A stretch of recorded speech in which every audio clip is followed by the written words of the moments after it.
So hello there and welcome back to a brand new episode of the DNF1 F1 Podcast, the show where we talk all of the latest news, gossip and events in the world of Formula 1 and we relay that back to you for your listening or viewing pleasure, depending of course on which platform you choose to follow us on. And guys, we've just had the very first test, sort of a test, not a test, pre-season running, shakedown, whatever you want to call it, but we've had that. And the good news, of course, with that is that we actually got a lot more feedback and a lot more news than we thought we were going to get from this first test or pre-shakedown, whatever you want to call it. So it gives us the perfect opportunity to go through all of the data, all of the running, all the reports and all of the news coming back from the teams. And of course, the news outlets, for example, The Race and WTF1, who did a fantastic job with the coverage, along with many others, of course, based in the UK that were able to give us this information. And it allows us to talk about that in this episode of the podcast, where we're going to be talking about that first test, reviewing each team's test sessions, and talking a little bit about where we think the pecking order might stand. Although we should mention the usual caveats do lend themselves to be honoured in this case, owing to different fuel loads and, tyres that we use and engine modes and all the other caveats that you'd normally associate with F1 testing. But we're going to try our best to try and see if we can come up with an idea of what the pecking order may look like right now. However, the complete order could be turned on its head by the time we go to the next test in Bahrain, where we're expecting teams to bring plenty of upgrades that they'll most likely be using for the first race of the season, as well as perhaps opening up the engines a little bit more to try and see who stands where and who has work to do. Joining us on this episode of the podcast once again, making his return after a brief absence, is my co-host Courtney Pine. Courtney, first of all, how are you doing? Are you okay? Hello, everyone. Yeah, it's good to be back. I had a Valentine's Day date with COVID-19, but I'm better now, feeling stronger than ever. And it's good to be back, mate. A lot has happened since I've been away. Yeah, most notably, and not just in Formula 1, and by extension, of course, what's been going on in the world right now. A very difficult time for a lot of you, I'd imagine, seeing the news of what's going on in the conflict in Ukraine, and that's putting it lightly at the moment. But us here at DNF1 would like to extend our condolences to all those that are affected and support and solidarity with all those in Ukraine that are dealing with this difficult period at the moment with the Russian invasion. We hope for a swift and positive resolution in the end that will result in peace for the people of Ukraine. So all the support that we can offer to you right now, we at DNF1 hope for the best solution. I hope you guys are doing okay wherever you are around the world. I think from that, Courtney, we don't get political on this podcast often, and obviously we can't avoid a situation like that, what's going on in the world, as difficult as that can be, not just for those of us in a fortunate position where we can just see what's going on from a safe position, but especially those that are currently suffering and having a difficult time in Ukraine, and those that have family and friends that are having a difficult time. But in terms of the F1 test, it did bring up some news regarding the future of the Russian Grand Prix, as a result of the connections with the Russian government that have been heavily involved in this conflict right now. And the FIA were put into a very difficult position where they had to make a decision on the Russian Grand Prix. I think for a lot of us, we were kind of keeping an eye on testing, but at the same time keeping an eye on the F1/FIA newsreel to see what update they were going to come up with. And Formula 1 with the FIA published the following, which I'm going to read out from their website. And it said, "The FIA Formula 1 World Championship visits countries all over the world with a positive vision to unite people, bringing nations together. We are watching the developments in Ukraine with sadness and shock and hope for a swift and peaceful resolution to the present situation. On Thursday evening, Formula 1, the FIA and the teams discussed the position of our sport, and the conclusion is, including the view of all relevant stakeholders, that it is impossible to hold the Russian Grand Prix in the current circumstances." Now, that's a very powerful statement. There was a lot of pressure on F1 and the FIA to what was seen by the majority of people to be the right decision into removing the Russian Grand Prix from the Formula 1 calendar. Because of the position that we're in, I don't think it's a good idea. I don't think many people think it's a good idea that we can have a Grand Prix in a country right now that's involved in the conflict like this for all the wrong reasons. Courtney, not to put too much pressure on your answer on this one, but it's a no-brainer, that kind of decision, based on what's going on. We can't possibly have a Russian Grand Prix. No, I think, don't want to get too deep into it, but sporting events like Formula 1 races are an opportunity for the world to come together. Now, I know it sounds really cliche and cheesy, but it is. It's an opportunity for a worldwide audience to come together and, enjoy a spectacle together. And I think what will come tolerated is any kind of divisive behaviour or any kind of acts of aggression from one group to another. So I think they've made the right call, and I think also the drivers themselves made it very clear they wouldn't have been happy to race there. I think Sebastian Vettel was probably said it in the most upfront way, and he said, "I simply won't race there. If they ask me to go, I won't go." I think this isn't just a sporting thing. This is actually down to personal principles and morality. So I mean, the FIA have kind of come under enough scrutiny in recent months. I think the last thing they wanted to do was to even risk even more upset. I just think even from if we're going into the political side of it, be it briefly, taking away sporting events from Russia will hurt them most, because we all know that Putin likes to be in the spotlight, and having events like the Russian Grand Prix give him that. So, taking away sporting events like this actually hit him where it hurts. So I think it's a victory in more ways than one. Yeah, and hopefully, those collective acts from not just Formula One, but from other sports. We know FIFA have been under some huge pressure to make a decision on Russia in their World Cup playoff campaigns with a few other countries as well. We've also seen the Champions League final from UEFA has been removed, which was originally going to be held in St. Petersburg in Russia. That's now been moved to Paris as a response of that. So you're right. Hopefully, these decisions from the sporting world, amongst the other sanctions that are going across the world to affect Russia and the oligarchs, etc., hopefully they will force Russia into a position where they will come to the table with Ukraine and negotiate a peace treaty swiftly and a peaceful resolution for everyone, because ultimately that's what the world wants. We want peace, and hopefully we will see that very, very soon. And in the meantime, hopefully everyone in Ukraine right now dealing with this are staying as safe as they can. That's all we can hope for, and hopefully that this will come sooner rather than later for them. But look, I think F1 and the FIA have made the right decision. I think it was almost a bit of a no-brainer. They've come together. Yeah. The teams, I wouldn't say forced their hand, but they all met together. There was no way that F1 could have waited on this. I think ideally they would have wanted to. I know the Russian circuit organisers are still talking about this as a suspended race and that they believe the race will go ahead. I don't know if that's just their way of trying to be defiant or say that they're not going to refund ticket sales, etc. But as Sebastian Vettel put it quite rightly, Courtney, you can't go and race in a country that's involved in a war like this. And Max Verstappen also said pretty much the same thing. You can't go to a country that's involved in a war. Lewis Hamilton has had very similar comments as well. So as much as everyone else, pretty much every other driver in the paddock has had their say on this as well. So, as I said, hopefully we get a peaceful resolution soon, and that, love and peace prevails. I don't think there's any other way of putting it than that, really. It's such a difficult thing to talk about. Couldn't pull any better myself, mate. But anyway, look, moving along to the F1 test, as hard as that is, because obviously real-world situations are much more important than sport, but in this episode, we're going to be talking about a review to the F1 test.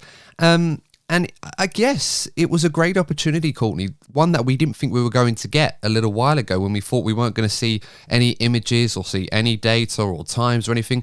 And it was completely the opposite. What we ended up getting was pretty much how the F1 tests used to be before they were broadcast live on television, which, of course, we will see come around the Bahrain test in a few weeks' time. That will be broadcast on television all 3 days. But we basically got the former version of that, where we got all the data, we got images, we got a roundup of each day's testing, who did what times, and it gave us the opportunity to kind of have the first proper look at these brand new cars in action. And I suppose, in a way, there's a lot of things that we could learn from what we've seen so far. A lot of it being very, very encouraging.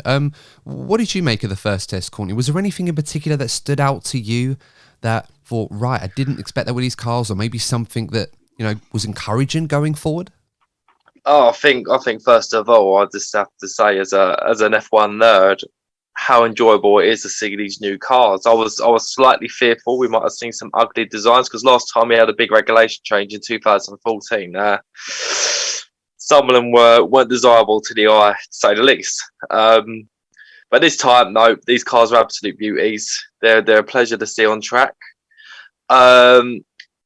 In terms of the pecking order, I kind of have mixed feelings on it. I mean, we've seen teams like Ferrari and McLaren have been on the up in the last couple of seasons continue that progression, and Ferrari in particular look like they're going to be there or thereabouts at least. I think at this stage it looks like Ferrari could well be the team to beat. So it looks like so far all that extra effort that Ferrari put in is paying off. I think the other team that's standing out so far is McLaren. I think McLaren have a real chance to be in the mix come Bahrain, but I just feel that both Red Bull and Mercedes, if they're not there yet, I think they will have the ability to turn it around come Bahrain. Neither of those teams seem majorly concerned. And I think what we are going to see this season is a fast learning curve. So teams that feel like that they might be slightly behind, as just said, like Mercedes and Red Bull, they will catch up very soon. And I hope that we could well have a four-way battle for a race win in Bahrain. Wouldn't that be a great way to start the new season? Yeah, absolutely. With these new regulations, Courtney, you were right to point out that there's always the risk of a lot of issues to be found. And I think that was kind of the rationale for why F1 was reluctant to have this test broadcast on live television in the way the second test will be, because it was an opportunity where they felt that the last changes that they made were back in 2009 of this significance. And I think if we cast our minds back to that first test in, I believe it was in Bahrain, there was only 92 laps that were completed by the entire field because there was a raft of issues on the first day. Yeah. And 31 of those were completed by Kimi Räikkönen in the Ferrari. Fast forward to 2022, similar set of circumstances with brand new regulations, obviously an engine freeze that's going to come into effect by the first race, the electrical parts by September later in the year, frozen for at least another 3.5 years. And it created the possibility for something similar, but we got quite the opposite on the first day. I think we ended up with over 1,100 laps. And I think only 2 teams in the entire field, Alfa Romeo and Haas, completed fewer than 100 laps. So it's a huge monumental effort from all the teams. They did a great job overall. And I don't think there are going to be too many people that will be unhappy or worried about their performance in the first test. I think there are a lot of teams that will probably reflect on this first test as a very good job well done. A lot of boxes being ticked. But as I said, look, we're going to get into each team. We're going to be talking about how their tests went one by one, and then we're going to be talking about how we think they will do, and obviously if they've got some work to do. Guys, if you haven't already, consider subscribing to the channel if you're enjoying what we do, and consider giving a like to the video if you are watching us on the DNF1 F1 Podcast channel on YouTube. If you are listening to the podcast on your favourite podcasting platform, please do consider following us. If you are listening on Apple Podcasts or iTunes, you can give us a review. If you think we're worthy, please do consider giving us a 5-star review, and we will read out the best reviews and the 5-star reviews on the channel as a way of saying thank you for supporting us. Now, I think first things first, Courtney, let's get into Mercedes, our defending Constructors' champions. Now, Mercedes, a lot of pressure was going to be on them because of their path, similar to Red Bull in 2021, where they allocated a lot of their resources to their development program for 2021. In a way, you could argue that it was potentially sacrificing their 2022 performance or potential there for that championship. And the first couple of days, it seemed like the pecking order might be shaken up a little bit, or that Mercedes, not necessarily in trouble, but the other teams seem to be doing a better job at the early stages. We come to day 3, and the end of testing, Lewis Hamilton and George Russell, Mercedes 1-2 at the end of testing. Now, all the caveats aside, them two setting the fastest times, Mercedes also doing 392 laps. Only team did more was Ferrari. Overall, Courtney, I would say, based on those figures alone, and that information alone, Mercedes would be pretty happy with how their first test went. Yeah, I mean, even compared to last season, I think so far in this first test, I think they'll probably be happier with how their testing has gone compared to last season. I think I do feel that Mercedes struggled more with last season's regulation change than they potentially will this season. I don't expect them to be running away with it though. I think at best they will be in a position where they'll be challenging at the front. I do believe there is another team, which we'll get onto later, who I do feel currently have the advantage. But as I said earlier on, I think they're going to be happy with where they are at this stage. I just feel there are some teams that, even though they might feel like they're slightly behind on the timesheets as of now, I think they know they have the capacity to catch up come the first race. Because we saw last season with Mercedes, they went on the development curve, even with even a small change in regulations that they had. And I think this is a reason why we've seen Mercedes dominate as much as they have. We've seen the guys at the very top of the F1 food chain, let's say, change the regulations. We've seen historically change the regulations, so then a new team has a chance to challenge for championships. Mercedes have seen these changes, have actually relished the challenge. Let's say they've liked the fact that they've won the championships. Go, okay, we've got a new challenge now. I think in a weird way, I think there'd be more chance of teams getting a real march on Mercedes if there wasn't a regulation change. You know, you think of the way Red Bull come along. It wasn't a massive regulation change, just that slight change that hurt Mercedes. But even then, Mercedes relished a challenge and then they caught up by the end of the season. So I just think that it would be foolish to count Mercedes out. It's going to be interesting to see where they are come the end of the second test. Yeah, I think it's very, very well put. I mean, it's like Andrew Chauvelin said at Mercedes, the trackside engineering director. He, mentioned that a lot of boxes were ticked in this test. There was good reliability. They got a lot of good mileage. Did a much better job than they did in the first test last season, where it looked like they were really struggling. In short mileage, I think only Aston Martin last season did less mileage than Mercedes. And to go from that to a huge set of regulation changes, the ATR regs from last season meant that Mercedes were on the back foot in terms of how much time and how much resource that were available to them in order to get these regulations right. And from what we've seen so far, the car looks pretty good. They've done a lot of tests on different aero pieces. There's been rumours about a B-spec Mercedes version coming to the Bahrain test, and, I've heard that one before a few years ago, and look what happened there. But, Mercedes have gone about their business. The first couple of days they were there or thereabouts, they seemed relatively happy. They weren't exactly lighting up the timesheets, but of course they set the two fastest times of the testing session at the end of day 3. Lewis Hamilton fastest with a 1:19.1, George Russell 1:19.2, both on the C5 tyres, the softest compound, we should mention. But, throwing in all the normal caveats and everything else that we can use, at this point, the only one that we have available to us are the deltas between the tyre compounds to, and that's probably one that we'll use for the benefit of having something without drawing too much attention to performance at this point. But overall, it does seem like a very, very good first few days for Mercedes, one of the better teams coming out of this first test. Do you feel that there might be any potential issues that Mercedes might be worried about from this first test that perhaps we haven't already considered or perhaps weren't obvious to us at the time? I think the main concern is a concern that most teams have, and it's the instability. Is it porpoising? I can't say the word properly. Porpoising. It's the porpoising. Yeah, is that right? Because it's my sense. It's like a tongue twister.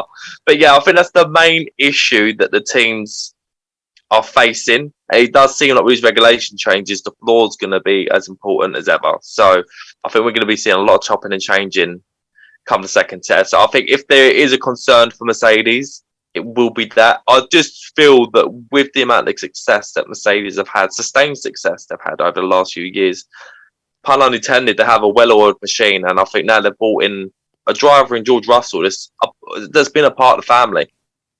So he's not going to struggle to join this team, help with the setup compared to other drivers that have since moved teams. So I just think with that in mind as well, and obviously having a driver of Lewis Hamilton's caliber, I mean, don't really need to go into how special Lewis Hamilton is. Having someone like that, and then having someone that's been a part of the team already in George Russell, with that team, with that pairing, I think they're in a good position. Even if they're not there by the first race, I think Mercedes have the capability to catch up pretty fast if they're behind come the first race in Bahrain. Yeah, no, there's a lot of good points to take from that. I think we should probably draw the attention to porpoising just quickly, because that's a term that I think a lot of us heard for the first time during this F1 test. So just to briefly explain what that is for those of you who aren't sure what porpoising is. Porpoising is the term used in F1, pretty much as Courtney's describing, if you can see on the video. I think Craig Slater from Sky Sports did something quite similar, although he was leaning back and forward.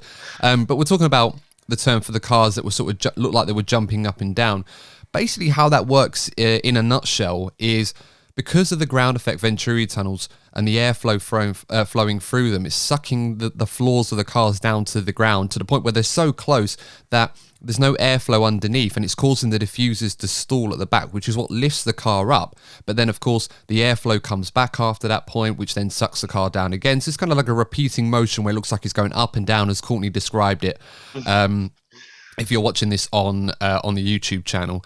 But yeah, as I said, you can look at Craig Slater from Sky Sports. He had a good go at describing it. It was quite funny to watch. So yeah, I'm sure it's on YouTube somewhere if you want to have a look. But that's pretty much what porpoising was. And there were some teams that were struggling to mitigate that more than others. But as you said, Courtney, teams are going to go back to the drawing board, come up with some solutions to deal with that, because I think it was Matty Binotto who said that dealing with porpoising is not exactly the difficult thing in terms of preventing it.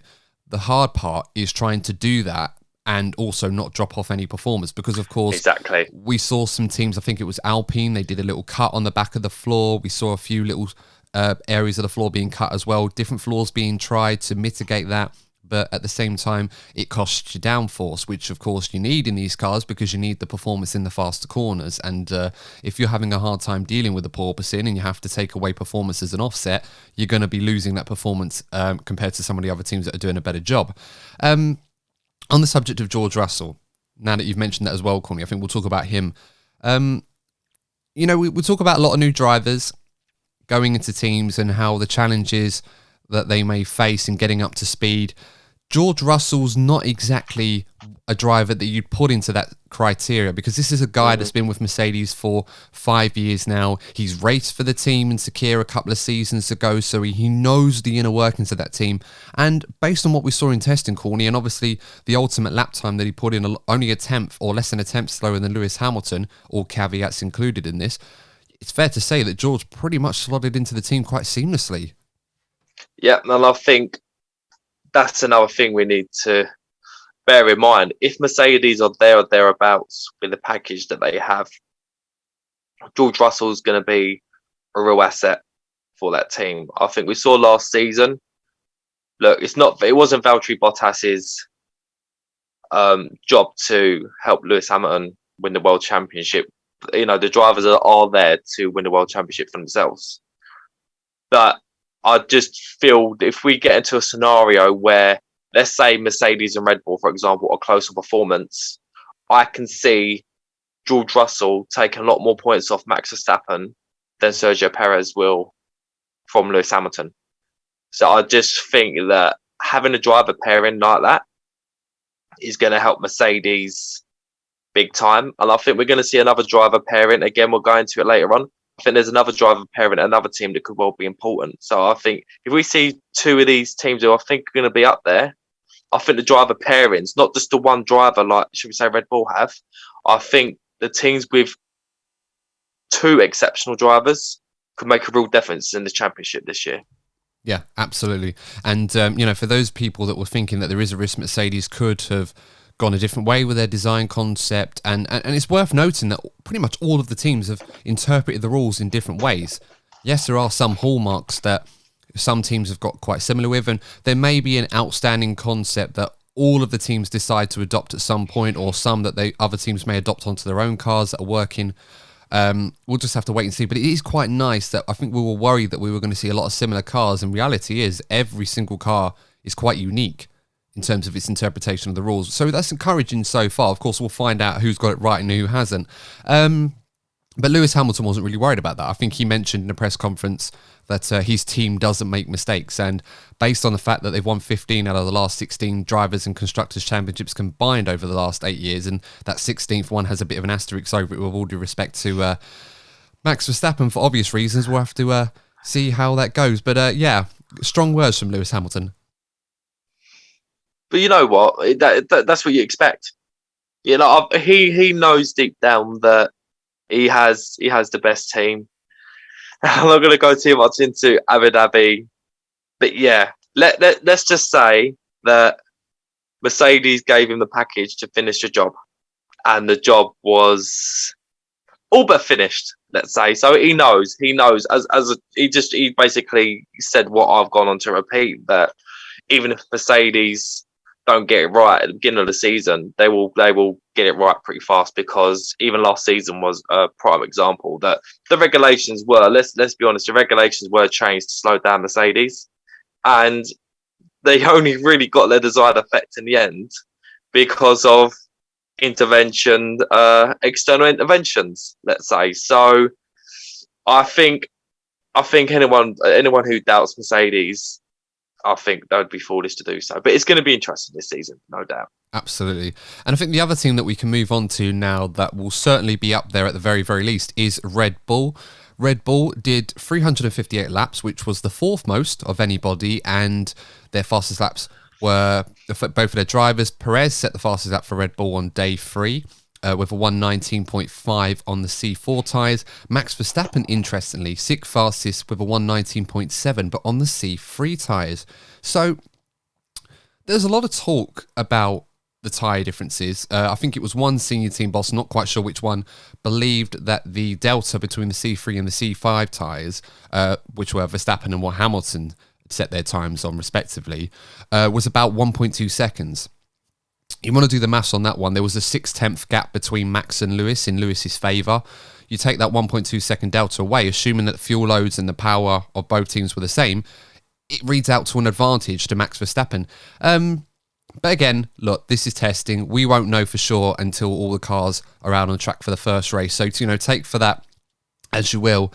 But it was quite interesting to see the different driving styles that were on display. I think it was on day 1 when we saw Max Verstappen going around. A lot of people were talking about the changes to his driving style. This is a guy that is very aggressive, drives through the seat of his pants, throws the car in there with as much speed as possible and tries to carry as much on the way out. I think the lap at Saudi Arabia in qualifying where he nearly got it on pole if it wasn't for that crash was a prime example of how Max drives the car. But he's gone completely the other way from what we've seen in testing. Very smooth, very methodical, very much like Jenson Button and Alain Prost, how they used to drive the car. And there were some people saying that he was doing that because this is how you need to drive the new cars, how to get the most out of the Venturi tunnels, the ground effect, by minimising the change in angle of the car through the corners. Now, it could possibly be that's how you need to drive the cars, or it could possibly be how to drive the Red Bull in particular that, Max has been working on through the simulator all this time up until now when he's put it to practice on track. But overall for the test, Red Bull, I think, like Mercedes, will be very, very happy. It seems that, despite the difficulties and stories that we heard about Red Bull running into some issues over the winter break, coming to this test with all that behind them, I would say Red Bull will be very, very happy. One of the happiest teams coming out of this test. They did suffer a small hiccup on day 2 when Sergio Perez suffered a gearbox issue. They lost a little bit of running, but it was nothing critical. But it was a quietly impressive test from Red Bull. I don't think they set many headlines. I think probably the biggest headline or biggest impression that they made on everyone was when the car was unveiled for the first time and we saw those very radical-looking side pods that Adrian Newey has certainly been up to designing over the last year or so. What did you make of Red Bull's test, Courtney? Were they as impressive as Mercedes, or were they in that ballpark with them as well? I think they're going to be thereabouts. I have no doubt about it. I think if anyone can have a few tricks up their sleeve to dominate after regulation change, it is Adrian Newey. So if Red Bull were to be the top team, I wouldn't be surprised in the slightest. I think the interesting thing will be how Red Bull have reacted. Well, with the change of situation with Honda, even though it's only changed by name, it'd be interesting to see how, when it comes to an actual race or a qualifying session, where their powertrain is compared to the likes of Ferrari, for example, and Mercedes. Obviously, it's going to be interesting where they are in terms of power, because I've no doubt that aerodynamically they're going to have a good car, to say the least. I think that's the first thing a Red Bull need to be mindful of. I think the second thing, this season, I think Sergio Perez has to up his game, given what I've just said about George Russell and Lewis Hamilton. As exceptional talent as Max Verstappen is, if we're going to have a close season, he's going to need his teammate to back him up more consistently than he had. I know there was a couple of high-profile moments in Abu Dhabi and Turkey between Hamilton and Perez, but Perez will need to be there more consistently to help hold up the competition. Let's say if Max Verstappen's leading the race, he's going to need Perez to take points off these other guys, because I just get the feeling, and I hope I'm right, that we could have 3 or 4 teams battling for race wins at the beginning of the season. Yeah, very much so. And like Mercedes, it does look like Red Bull are at the moment a part of that lead group. I don't think many of us were expecting them not to be. But as I said, after the difficult winter that they seem to have had based on the stories that we saw, they were practically assembling the car for its shakedown at Silverstone at the very last minute. And the livery launch, of course, that we saw, where we practically saw nothing about the car that was new to us. It was practically a show car. Overall, I think Red Bull can look back on this as a very good test. They didn't set any major headlines, but as I said, I think that time from Max Verstappen that he set on those C3 tyres on day 3, that is definitely one of the times of the test that I think people should pay attention to if we are looking for anything that can indicate a performance or the hierarchy or the pecking order, if you like, of the current teams at the moment. So we'll have to keep an eye on that. Red Bull, of course, got a lot of mileage. I think Max on his own on day 1 did 147 laps on his own, which was a mega impressive task. So, yeah, I think Red Bull, from what I've been hearing, they are quietly confident and very, very happy about how the first test went. And like Mercedes, apparently they're rumoured to be bringing some serious upgrades to their car for the next test or for the Bahrain Grand Prix. So, ominous signs for the two leading teams who, as we said, Courtney, they had the fewest resources available to them in terms of the ATR running and the CFD runs that they could do in the simulator and also in the air tunnels. Sorry, I've completely lost my mind on that one. But lost what I was going to say. But in the wind tunnel, I should say, air tunnel. I don't know where that one came from. Anyway, yes, it seems like despite the fact that Mercedes and Red Bull were potentially playing catch up, they seem to have done a very, very good job with the limited resources that have been available to them and done a very good job so far. Yeah, well, these are the two teams that have dominated Formula 1 over the, past 12 years? At least, yeah, 12 years. You know, no other team, no team other than Red Bull or Mercedes have won a championship since 2010. So these are the two teams that have been dominating Formula 1. So, look, as I said with Mercedes, it'd be silly to rule out either of these teams. I just think they've got some of the best people in the sport.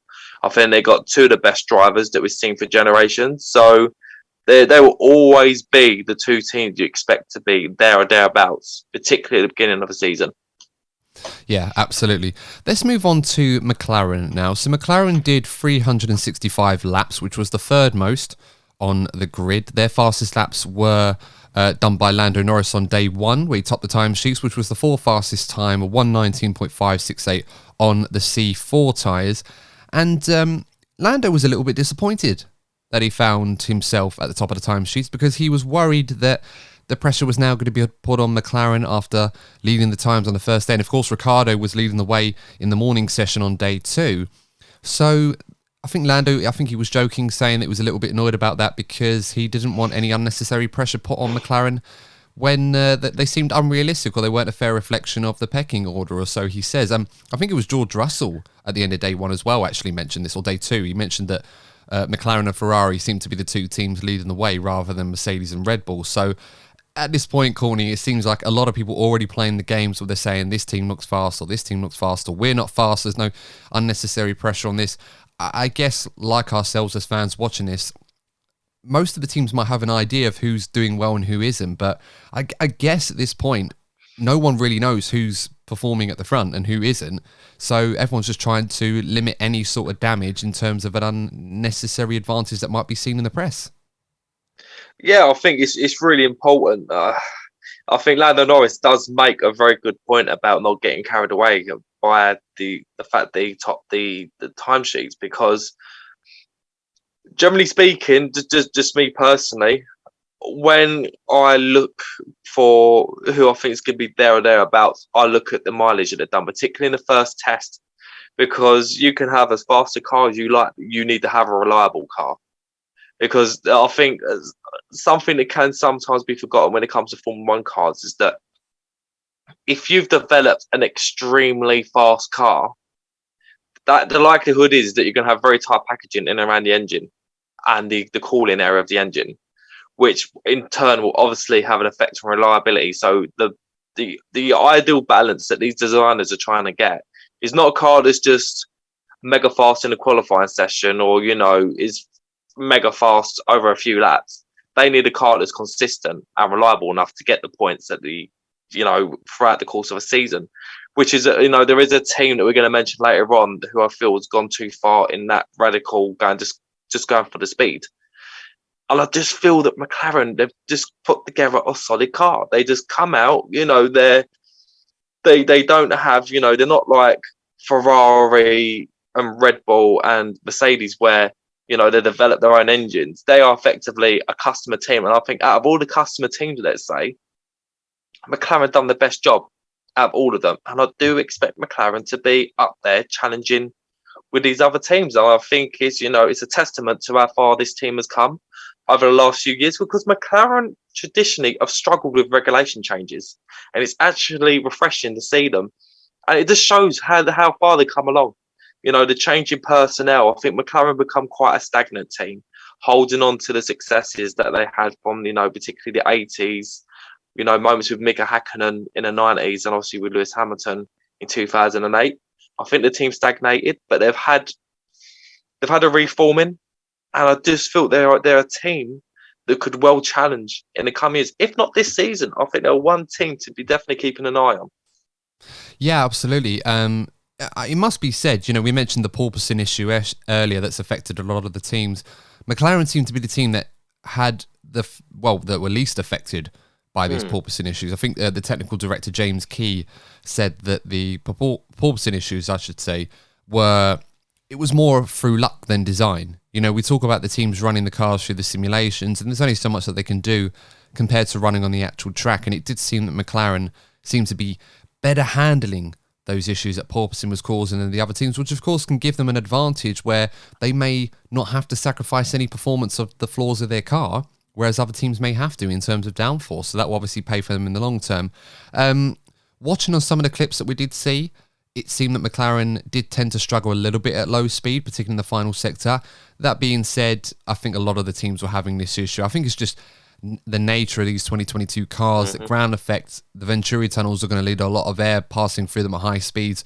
You're not going to get that at low speed corners. So the cars, because they're heavy as well, they look quite clumsy compared to previous years, even more so than we've seen before.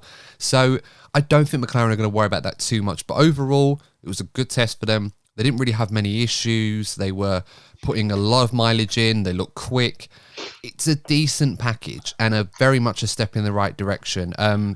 McLaren's assessment of this test, they felt that Red Bull and Mercedes still looked the two teams to beat in their minds, but they certainly felt they were a lot closer to them than they were before. So I think overall, they should take the positives from that, and hopefully for their case, they bring more updates and they may find themselves in that lead group. They certainly look like they are in that lead group.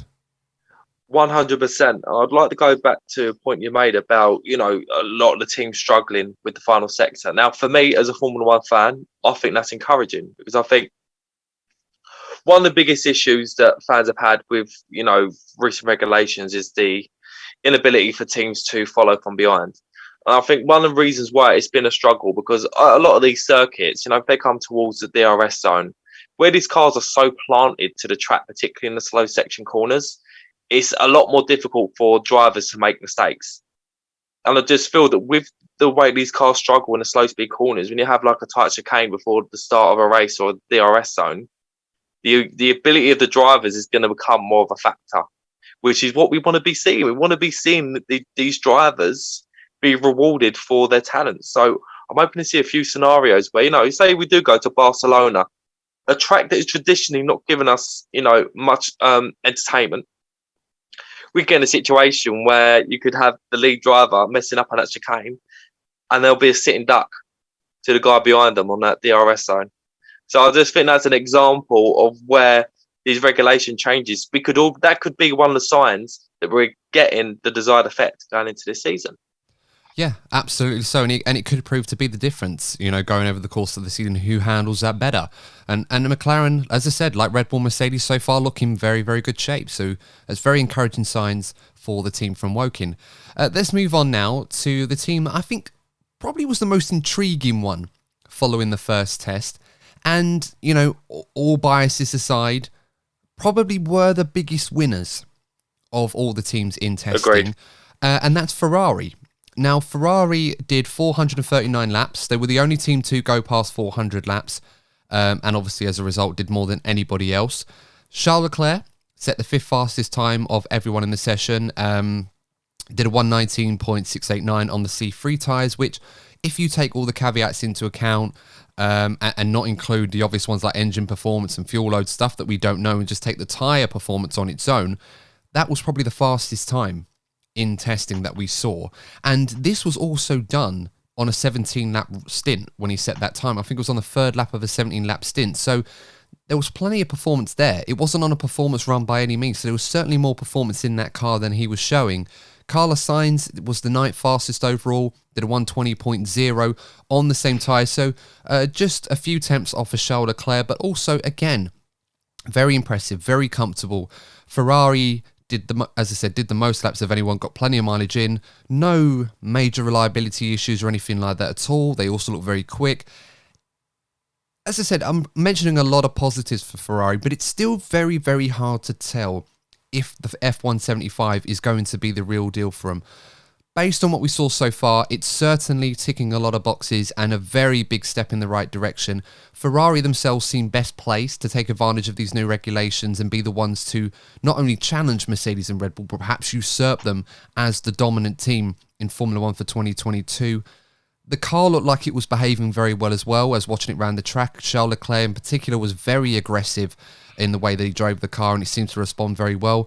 Overall, Courtney, how impressed were you by Ferrari in this test? Do you feel that this is potentially a car that could go all the way this season?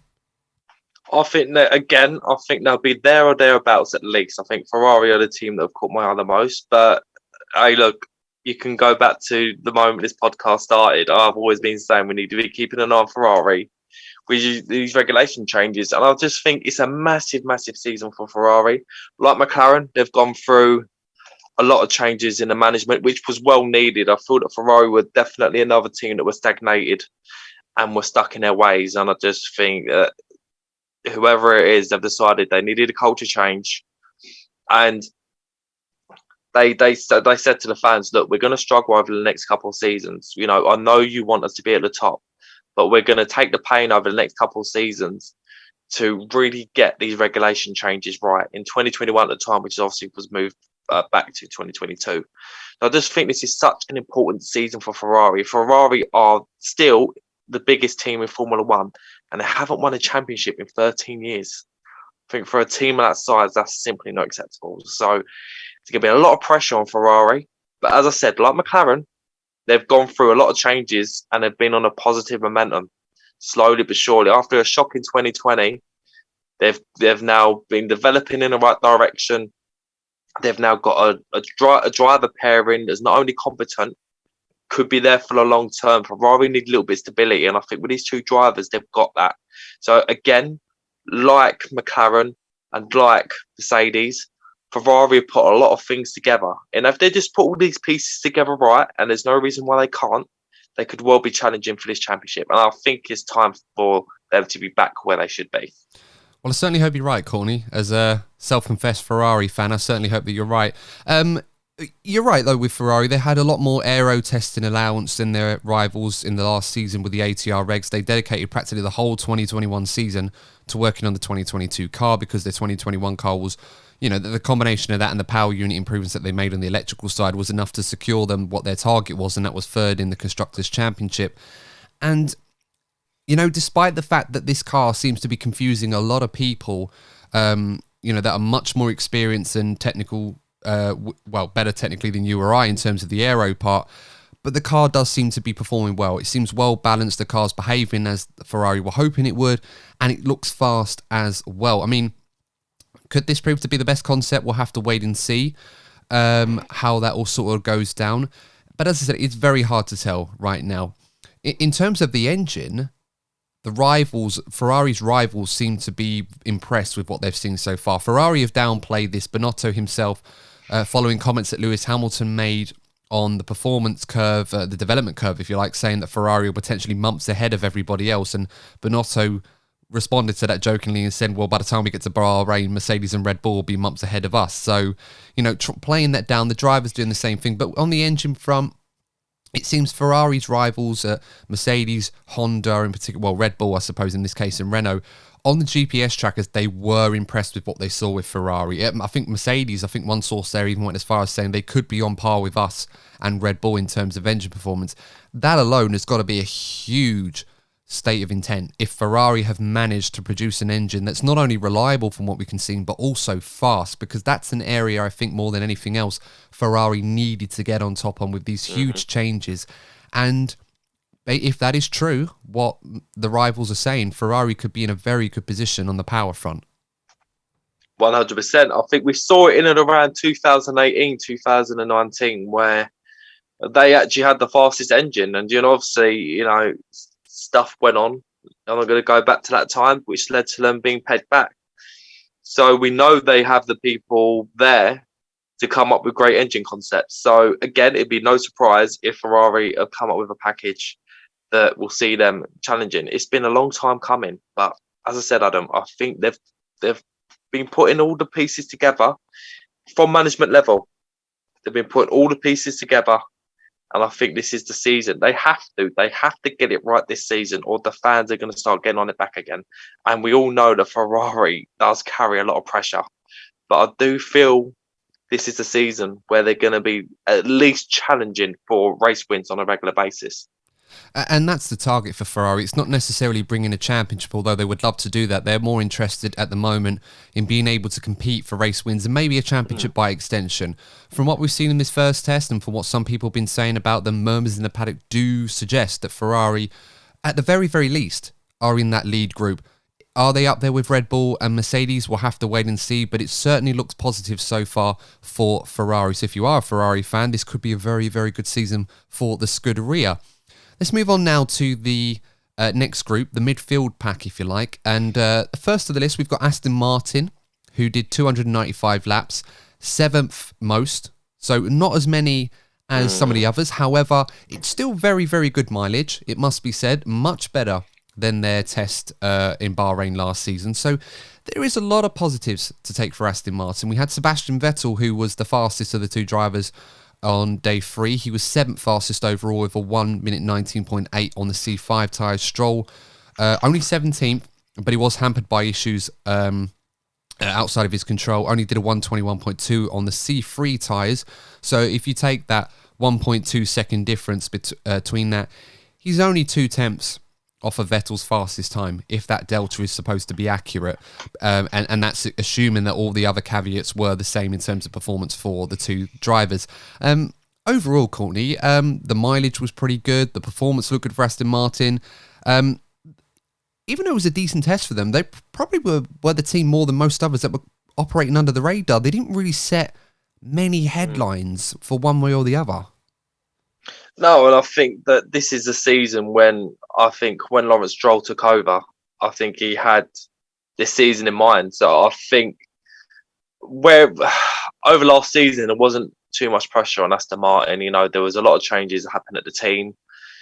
They probably thought, right, this season we're going to settle in, but next season we're really going to attack. I think they've wanted to take themselves away from the Mercedes B team reputation that they developed, obviously, with the whole Racing Point scandal in 2020. So this is a season where,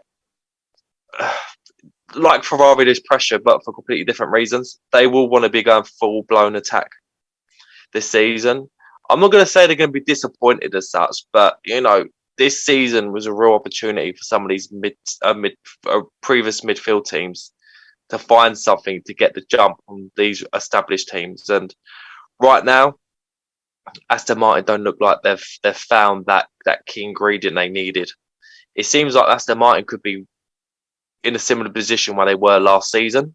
So I think, in one way, they'll be happy that they've had a solid and reliable start. But in another way, I think there'll be one or two people within that team that would be a tad disappointed they didn't find a golden nugget of performance. Yeah, I mean, we talk about the proverbial silver bullet that Ross Brawn often refers to. And whilst, as I said, we've already talked about the other 4 teams that do seem to be in the leading group, I don't think Aston Martin will be too disappointed from a base. As I said, it was a very low-key test for them.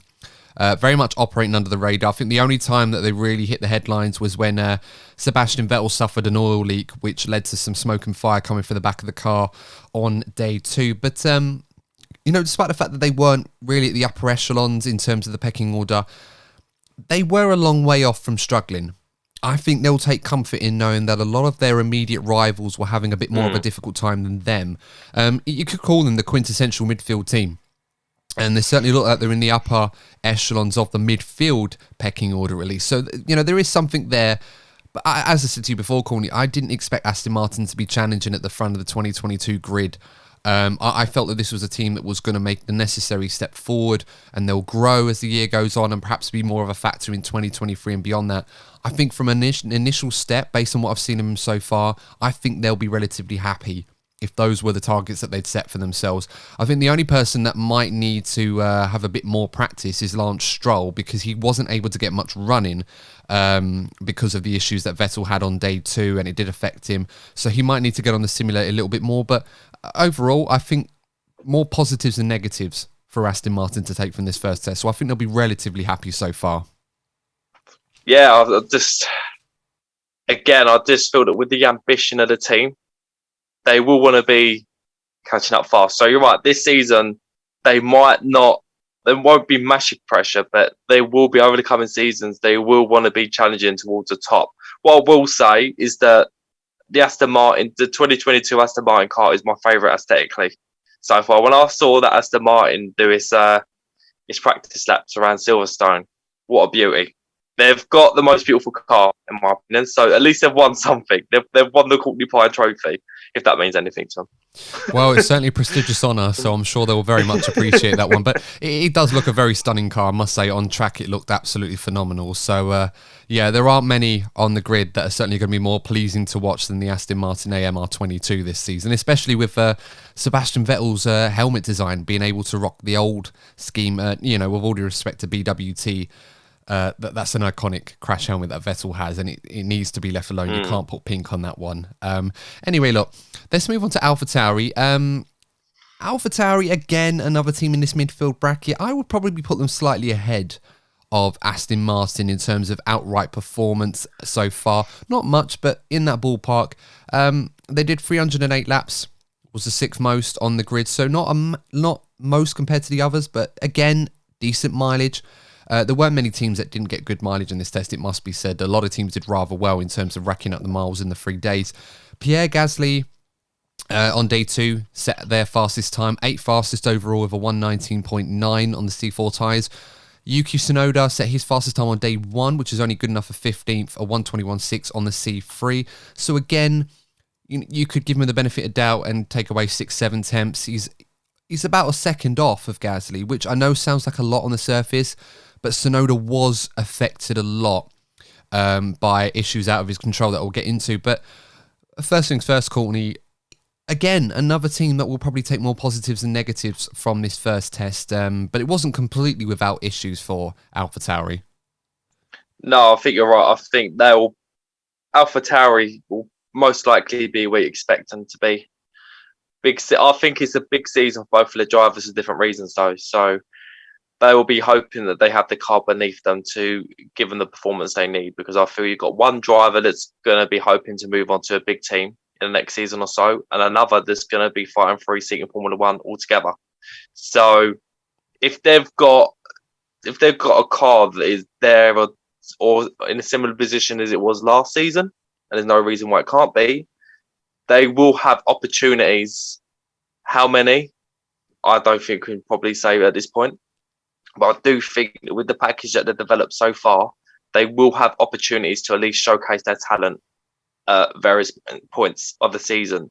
And that's what you want. If you're driving for a team of that caliber, that's what you want. So in that sense, Adam, you're right. I reckon they've delivered.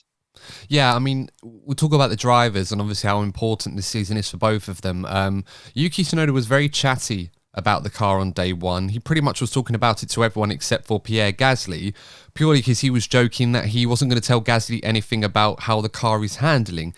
Now, Yuki, obviously, the way that Yuki talks about things sometimes can be a little bit, a bit of humour associated with it. I think David Coulthard last year wasn't happy about that, although, to be honest, I kind of got what Yuki was saying to a degree. So, apples and oranges almost.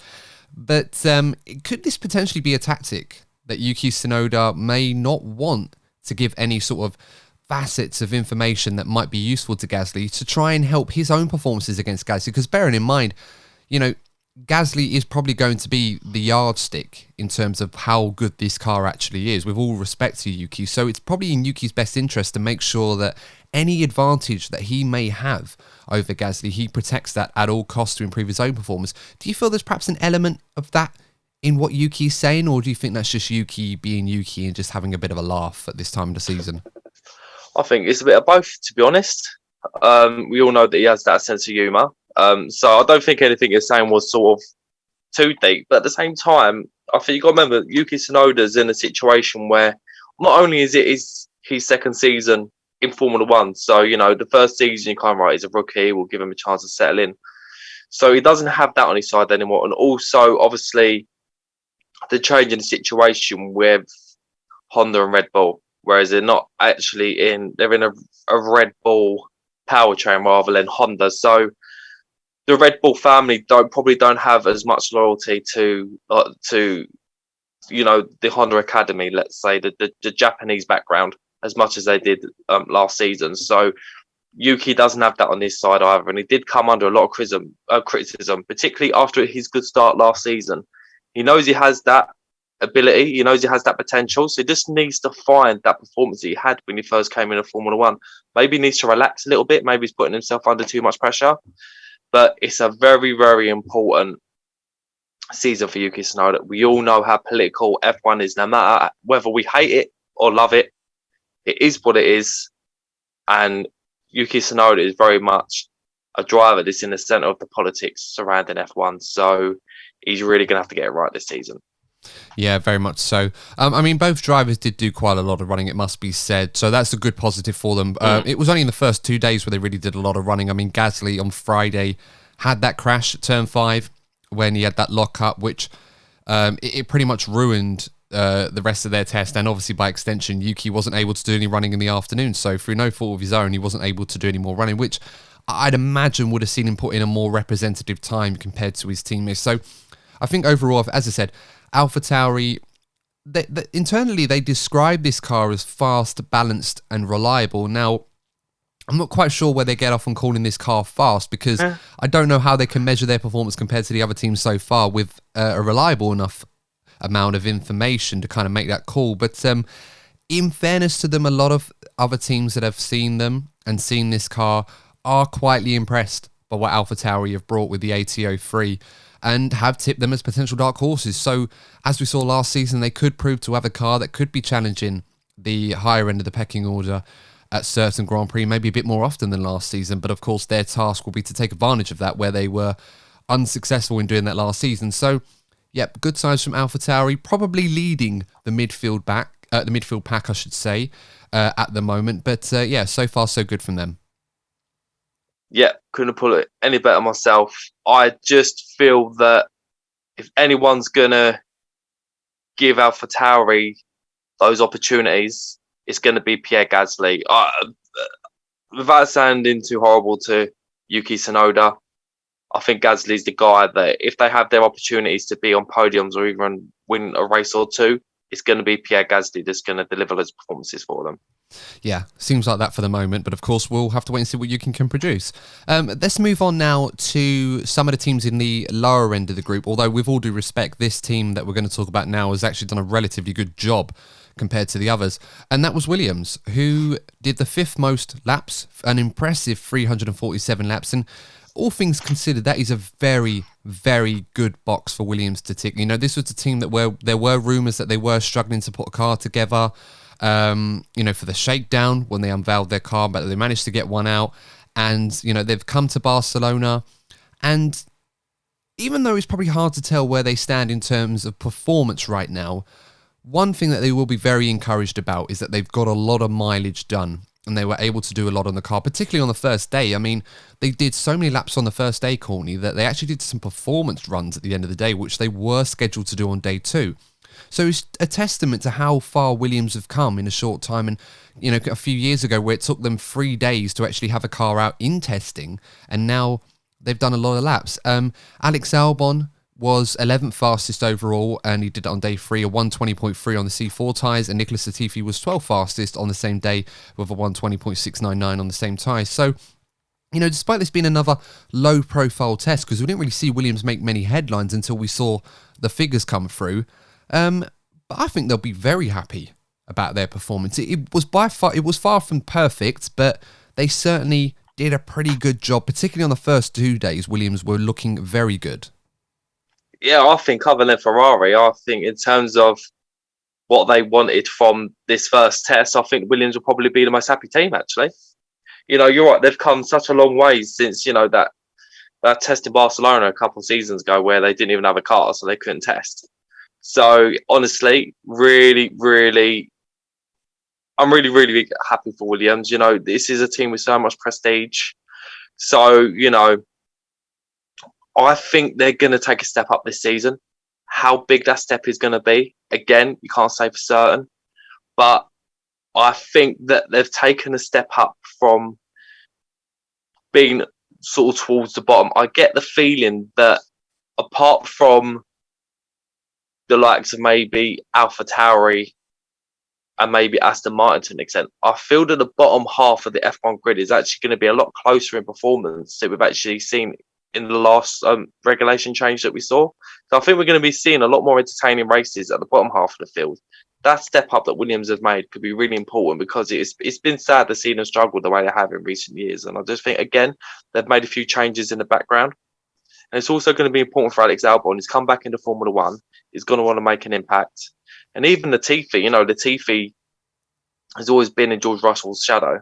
So this could be an opportunity for Latifi to, you know, finally make a name for himself in Formula One. So it's a big season for Williams. But you know what? I was genuinely happy to see the way they performed in this test. It's really good to see them back. Being in a position where they could at least compete with teams around them, because they haven't really been able to do that consistently over the last few seasons.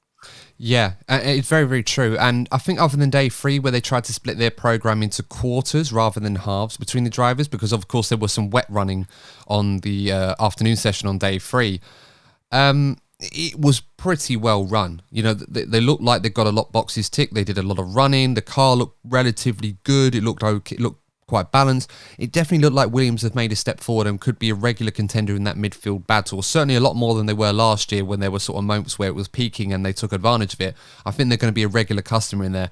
Where they stand performance-wise compared to some of the other teams like Aston Martin and Alfa Tauri, who look like the leading contenders in the midfield so far, possibly Alpine as well, it's going to be very hard to tell exactly where they sit. But they're in a lot better position than I thought they would be. And I think they'll be very, very happy about that.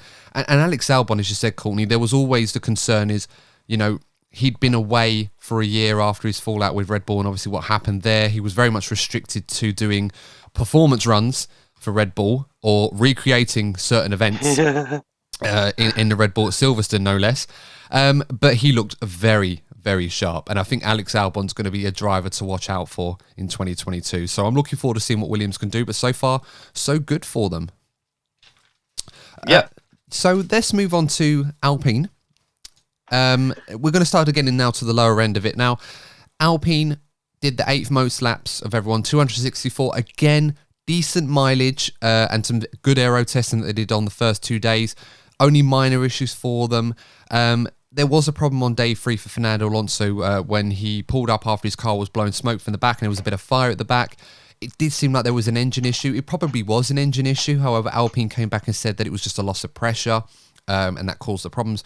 It may not have been as bad as it seemed, despite the photos were quite dramatic in what we saw.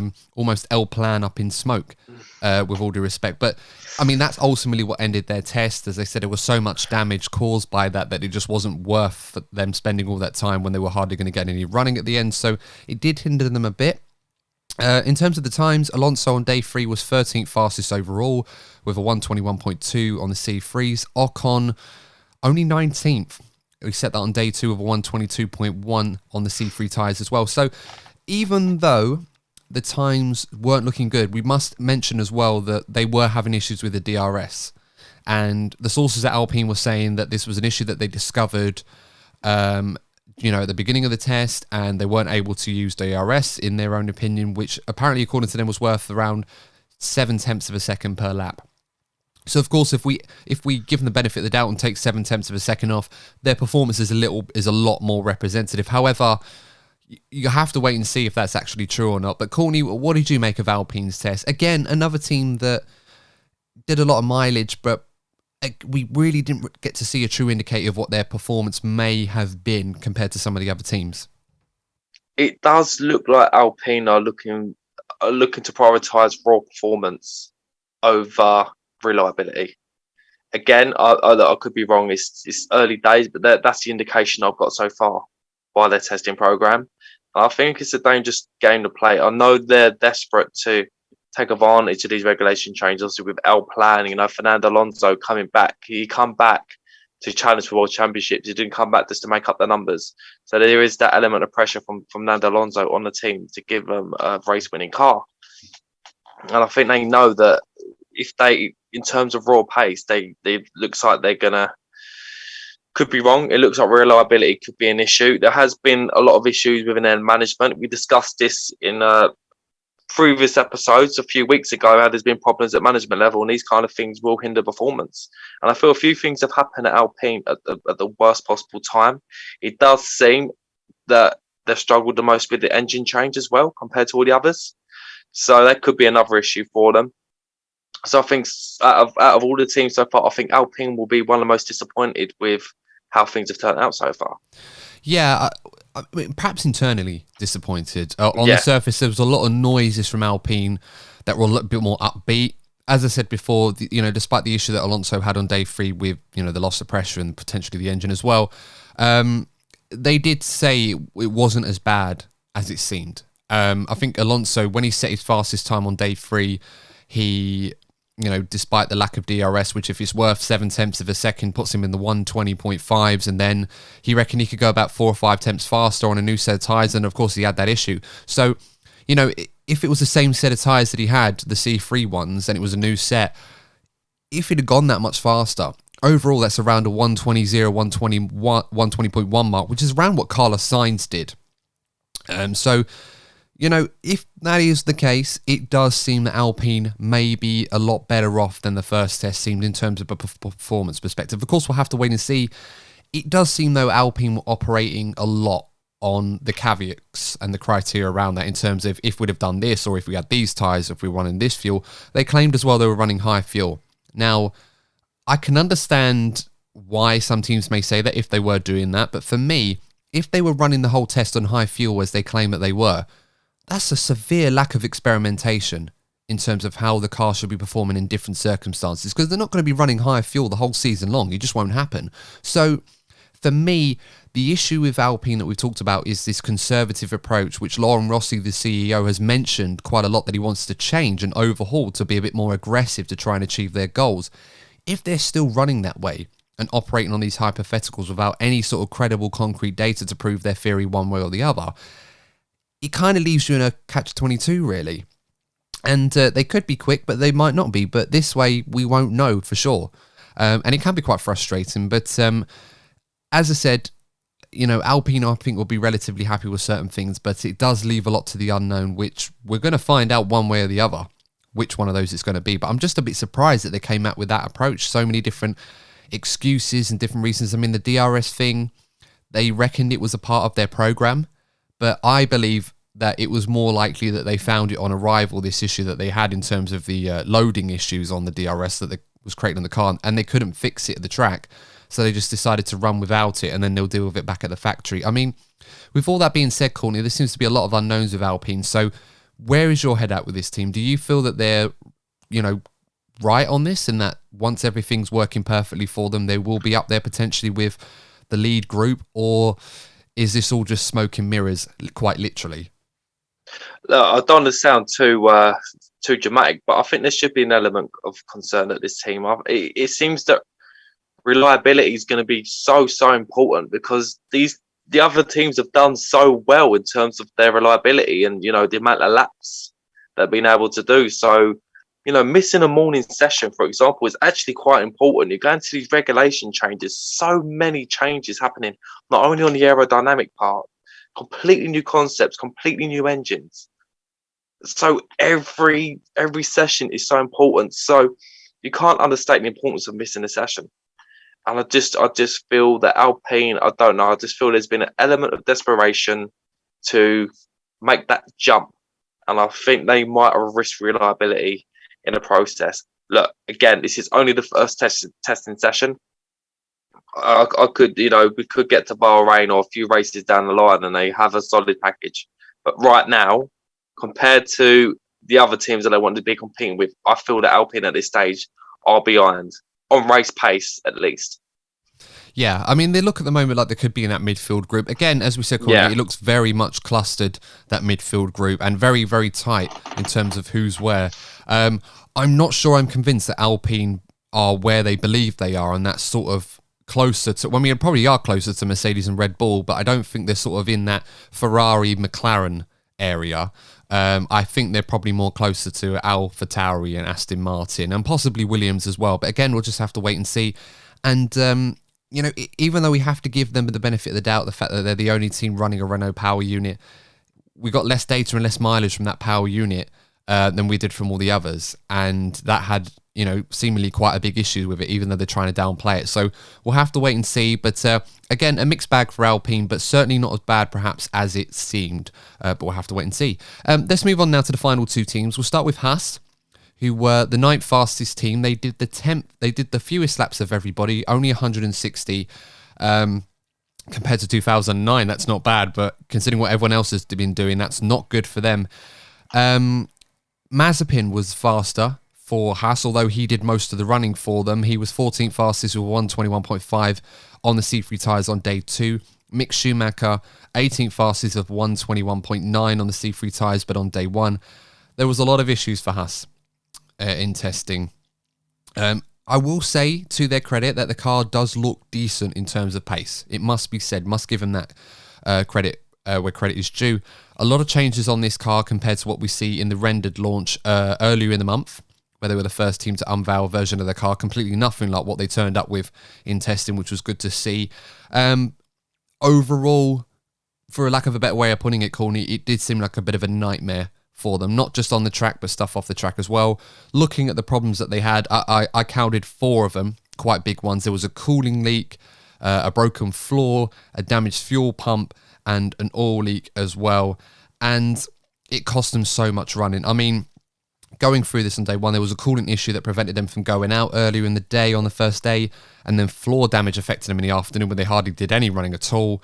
Only about 30 laps or so. Mazepin suffered a fuel pump issue on day 2 in the morning. Mick Schumacher got 66 laps of running and on day 2 in the afternoon, which was good.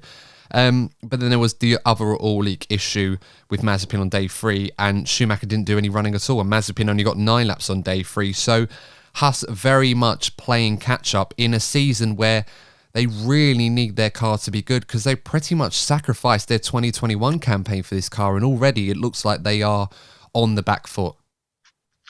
Yeah, a shocking start for them.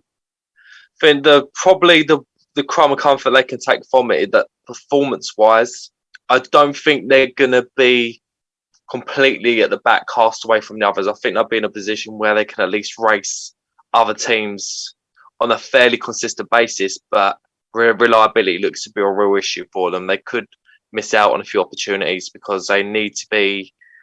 the car seems to be the most vulnerable, or one of the most vulnerable cars on the grid, and I think issues off track are going to have to be dealt with sharpish, because it will start hindering their season as well. I think Haas is probably going to be one of the teams that there's going to be eyes on, but for all the wrong reasons. So yeah, I think they're going to be looking for solutions both on and off track very quickly. Yeah, I mean, Good for Steiner had a lot to say on this test. He was saying that the first test was a little bit clumsy, but they learned enough on that on the second day they were much better prepared, which, fair enough, that did make sense.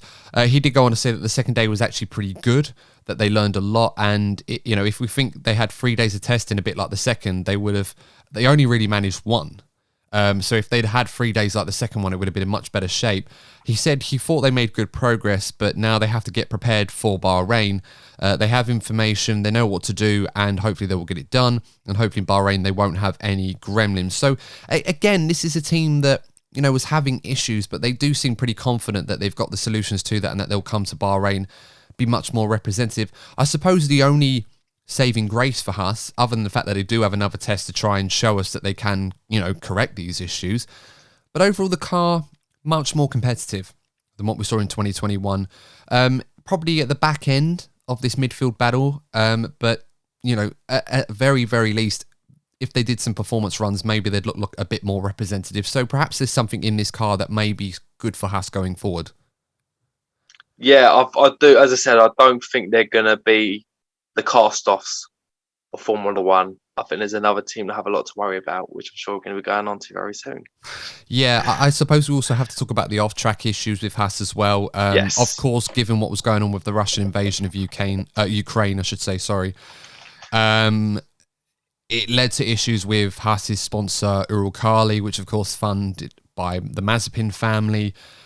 It's rumoured that around 20% of the Mazepin money is part of Haas's budget, which is a lot less than what we thought originally, where it was almost as much as half. In the wake of what had happened on day 2 in Ukraine with Russia, Haas had removed the Uralkali branding off their motorhomes, off the car as well. So it was just Haas written all over the car, and it was just a white car. There was no Russian flag or anything like that. Given what we've been seeing, Courtney, is there a real risk now that we may not actually see Nikita Mazepin or Uralkali by extension with Haas going forward, not just in the second test, but maybe in the Formula 1 2022 season? Yeah, I'd be very shocked if there hasn't been some big changes at Haas before that first race. It just seems that this situation is developing so fast, and it just seems that, we've already seen big names already making having their say on what's going on, whether it be with sanctions or cancelling partnerships. And, Formula One isn't exempt from the real world. So, again, I think we'll probably, in the coming days, we're going to be seeing news about not only the sponsorship, but Nikita Mazepin. I think for Nikita Mazepin, I think if he was in Formula One, I think it might even be a good thing for him to not be on the paddock this season, because whether we agree with it or not, he will be getting targeted, not only at the paddock itself, but on social media as well, simply because of his nationality. We need to stress here that what is happening in Ukraine isn't a reflection of the Russian people. It's the reflection of certain people in charge of the country, but there are links between certain individuals. Again, I'm not going to speculate and go into too much detail. I don't want to go there, but there are going to be things said about Nikita Mazepin and his family, and I just feel it'd actually be good for him, for the sake of his mental health, for him to at least take a break from Formula One, because he already had to deal with a lot of controversy through his own fault, of course. This is the worst possible thing that could happen for him. So I do feel that taking a break from Formula One at least would be good for him on a human level. Yeah, I think the connections that the Mazepin family and Uralkali have with Vladimir Putin has kind of put Nikita in a situation where I just can't really see him driving for Haas this season. I'm kind of expecting news to come in at some point. Gunther Steiner said this was going to be sorted out next week with Uralkali and Mazepin, etc. There have been other drivers that I've been hearing that have approached Haas with financial backing that can fill that 20% budget loss that they would receive from removing Uralkali, for example, like by not having Mazepin in the car. And with all due respect to Nikita Mazepin, despite the situation he's probably feeling or going through at the moment, he is in Formula One and in this Haas car because of the money that he brings. We're not saying he's not a talented driver, but the reality is that his seat and his drive with this team is pretty much only coexistent with the money that he brings into the team. If he doesn't have that, he has no drive. So I'd be very surprised right now if the situation doesn't change that he will not be driving this Haas next season. But as I said, we'll have to wait and see. Overall, despite a few positives that Haas can take from this test, it has pretty much been a nightmare on and off the track for them. And that brings us over to the final team Alfa Romeo, who were the slowest in the session. Guan Yu Zhou did a 121.8, which was good enough for 16th, fastest on the C3. We had Bottas on the 122.2, 20th, and Kubica, who ran on the first day, only 9 laps on the first day, did a 124.9 on the C3 tyres, and was therefore the slowest. They did 175 laps. Like Haas, they had a lot of issues. Talking about positives that we can find, I suppose the only positive that Alfa Romeo can take from this test is that Guan Yu Zhou got quite a lot of running in. He did, I believe it was like 112 laps for Alfa Romeo, and that's probably the only positive that they can take from this test. Reliability was a real issue for Alfa Romeo. They were really affected by it, and they were also the slowest team in testing. Yeah, I don't quite know where Alfa Romeo are going. What their identity is in the sport. Look, I've been very vocal on my opinions of Alfa Romeo after the last season or so. They just seem to be there to make up the numbers. They seem to have, again, this is just my opinion, they seem to have the least ambition out of every single team on that grid. And it's starting to show. Now, I feel sorry for Valtteri Bottas. He's gone from a great team like Mercedes. He's obviously grateful that he'll have a seat in Formula One, but a driver of Valtteri Bottas's caliber shouldn't be potentially just scraping to not finish last. It'd be a travesty to see. They can turn it around, but I just don't know if they have the energy and the ambition to turn it around. It'd be interesting to see how they get on. The car's beautiful though. Delivery's beautiful. I love delivery.